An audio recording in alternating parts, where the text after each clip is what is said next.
Hello नमस्कार, सभी का हार्दिक स्वागत है। आज हम जानेंगे हिंदी भाषा में जो व्याकरण पार्ट है, भाषा को शुद्ध करने का जो नियम है व्याकरण। व्याकरण में जो वर्णमाला है, वर्णमाला के दो भाग होते हैं, स्वर और व्यंजन।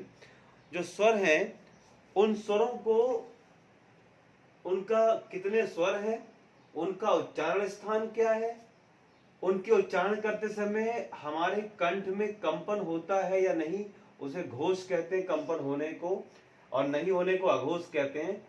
प्राण का मतलब है हवा, जो हमारी वायु निकलती है। हम किसी भी अक्षर का या वर्ण का जब उच्चारण करते हैं तो हमारे मुख से जो हवा बाहर निकलती है उसे प्राण कहते हैं।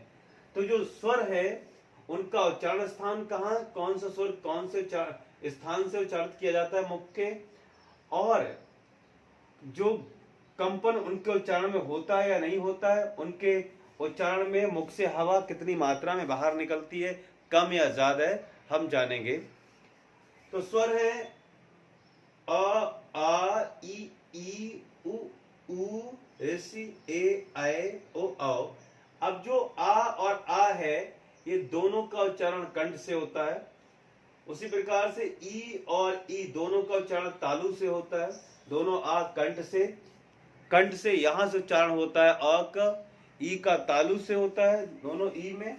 उ का उच्चारण दोनों का होस्ट से होता है।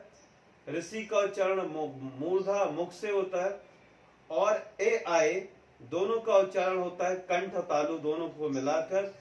ओ आओ का उच्चारण होता है होस्ट और कंठ से। उसी प्रकार से जो ये स्वर हैं 11, इनको जब उच्चारित करते हैं तो ये सभी सघोष हैं, क्योंकि इनके उच्चारण में हमारे स्वरतंत्रियों में, यहाँ कंठ में कंपन होता है, वाइब्रेशन होता है। इसी और जिस भी बाणों का उच्चारण करते समय वाइब्रेशन होता है वो सघोष कहलाते हैं। इसलिए सभी जो स्वर हैं इनका उच्चारण करते समय हमारे कंठ में यहाँ पर कंपन होता है, वाइब्रेशन होता है, इसलिए ये सब सघोष हैं। सभी स्वर सघोष हैं, कंपन होता है, और सभी अल्प प्राण हैं।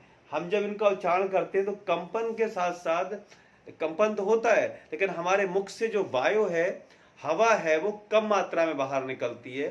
तो कम मात्रा में बाहर निकलती है तो उसे अल्प प्राण कहते हैं।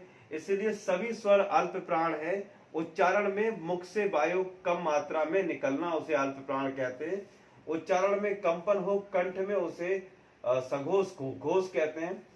तो अल्प प्राण है, सभी स्वर अल्प प्राण है, सघोष हैं, और अलग अलग मुख के अलग अलग भागों से उनका उच्चारण होता है। जैसा कि हमने जाना, अल्प प्राण क्यों है, क्योंकि जब हम स्वरों का उच्चारण करते हैं या इन वर्णों का यहाँ से, तो मुख से जो हवा निकलती है वो कम मात्रा में निकलती है, और इसीलिए वो अल्प प्राण है।